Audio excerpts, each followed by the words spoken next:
નમસ્કાર દર્શક મિત્રો, ધ લોકસત્તા શોમાં આપનું સ્વાગત છે।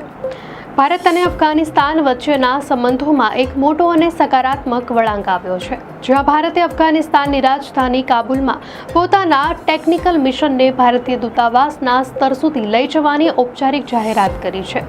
નવી દિલ્હીમાં શુક્રવારે ભારતના વિદેશ મંત્રી એસ જયશંકર અને તાલિબાન સરકારના વિદેશ મંત્રી અમીર ખાન મુત્તાકી વચ્ચેની દ્વિપક્ષીય બેઠક દરમિયાન આ જાહેરાત કરવામાં આવી હતી।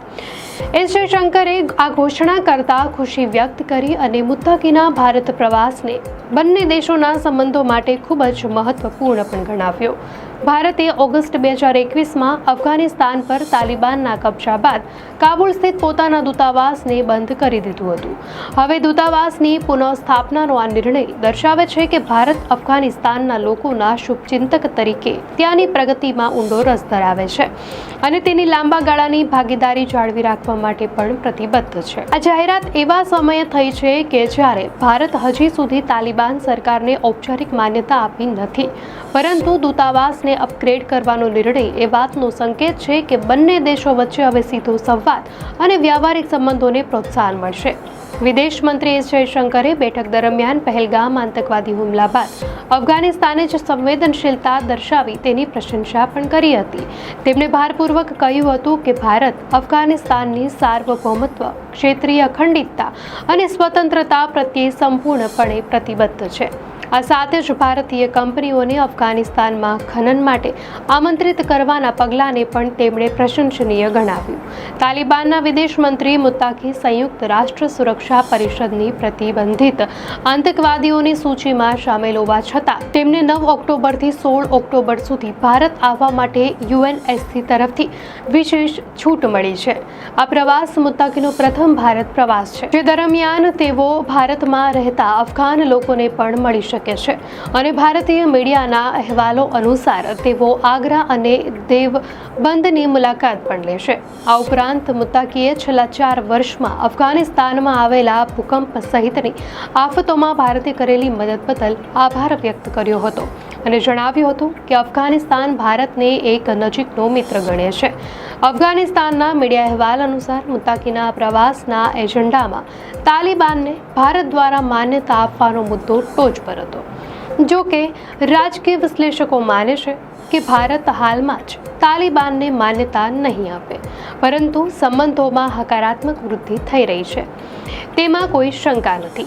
આંતરરાષ્ટ્રીય સંબંધોના વિશ્લેષકો માને છે કે ભારત અને અફઘાનિસ્તાનના સંબંધોમાં આવેલી આ તેજીનું એક મોટું કારણ અફઘાનિસ્તાન અને પાકિસ્તાન વચ્ચેના વણસેલા સંબંધો પણ છે, જેનો ભારત પોતાના ફાયદા માટે ઉપયોગ કરી રહ્યો છે।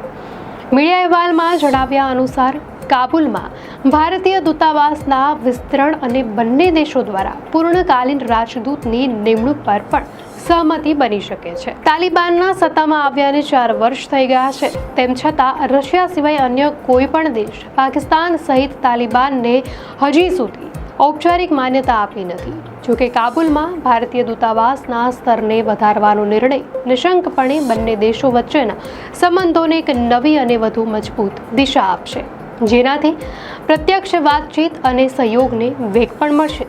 આ સંબંધોના પ્રાદેશિક સુરક્ષા પર થનારા સંભવિત પ્રભાવ વિશે વાત કરીએ તો ભારત દ્વારા કાબુલમાં પોતાના ટેકનિકલ મિશનને દૂતાવાસના સ્તર સુધી લઈ જવાનો અને તાલિબાનના વિદેશ મંત્રી અમીર ખાન મુત્તાકી સાથેની ઉચ્ચ સ્તરીય બેઠકનો નિર્ણય દક્ષિણ એશિયાની પ્રાદેશિક સુરક્ષા ગતિવિધિઓ પર મહત્વપૂર્ણ અસર કરી શકે છે। આ દ્વિપક્ષીય વાર્તાનો સૌથી મોટો સુરક્ષા સંબંધિત પ્રભાવ આતંકવાદના મુદ્દે જોવા મળી શકે છે।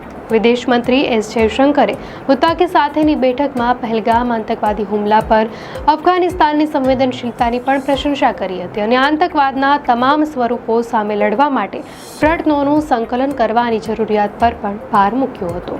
કાબુલમાં દૂતાવાસ પુનઃસ્થાપિત થવાથી ભારતને અફઘાનિસ્તાનના સત્તાધીશો સાથે પ્રત્યક્ષ સંવાદની કાયમી ચેનલ મળશે। આનાથી આતંકવાદી જૂથો જેમ કે ISIS કે અલ કાયદા અને પાકિસ્તાન અન્ય જૂથો દ્વારા ભારતીય હિતો અથવા પ્રદેશને નિશાન બનાવવામાં આવે તો તુરંત માહિતીનું આદાન પ્રદાન અને પગલાં લેવાનું શક્ય પણ બનશે। ભારતીય કંપનીઓ દ્વારા અફઘાનિસ્તાનમાં ખનન અને અન્ય વિકાસ પ્રોજેક્ટ્સને પ્રોત્સાહન આપવામાં આવી રહ્યું છે। દૂતાવાસની હાજરી આ પ્રોજેક્ટ્સની સુરક્ષા અને તેમાં રોકાયેલા ભારતીય નાગરિકોની સુરક્ષા સુનિશ્ચિત કરવામાં મદદરૂપ થશે. પરંપરાગત રીતે પાકિસ્તાન અફઘાનિસ્તાનને પોતાના વ્યૂહાત્મક ઊંડાણ તરીકે જોતું હતું. જોકે પાકિસ્તાન દ્વારા અફઘાન શરણાર્થીઓને હટાવવાના પગલાં અને સરહદી અથડામણોને કારણે તાલિબાન પાક સંબંધો તણાવપૂર્ણ બન્યા છે. ભારત આ બદલાતા પ્રાદેશિક સમીકરણનો ઉપયોગ કરીને અફઘાનિસ્તાનમાં પોતાનું રાજદ્વારી અને આર્થિક પગલું મજબૂત કરી રહ્યું છે. અફઘાનિસ્તાનમાં ભારતીય દૂતાવાસની સંપૂર્ણ પુનઃસ્થાપના ચીન અને પાકિસ્તાનના વધતા પ્રભાવને સંતુલિત કરવામાં મદદ કરી શકે છે, જે ભારતના વ્યૂહાત્મક હિતો માટે પણ મહત્વપૂર્ણ છે.